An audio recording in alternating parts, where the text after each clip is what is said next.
पाकिस्तान में मौजूद तमाम थिएटर्स आपके पसंद के थिएटर पर कौन सा ड्रामा लगेगा, ये जानने के लिए हमारे चैनल को सब्सक्राइब जरूर कर लें और हमारे चैनल की कम्युनिटी में जाकर अपने पसंद के थिएटर की पोस्ट को आप देख सकते हैं।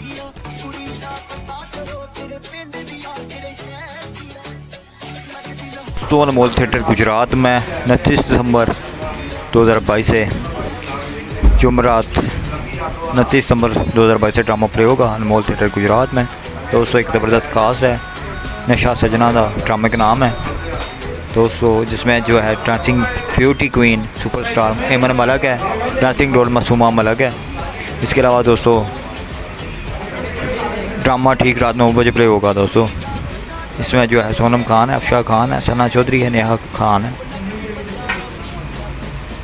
नशा सजना दा ड्रामे का नाम है अनमोल थिएटर गुजरात 29 सितंबर 2022 से दोस्तों, जिसमें जो है सारा जट है, जुल्फ़ी मिर्ज़ा, लियास अंजुम है, मुदस्सर महंगा है, रहील इजाज़ है।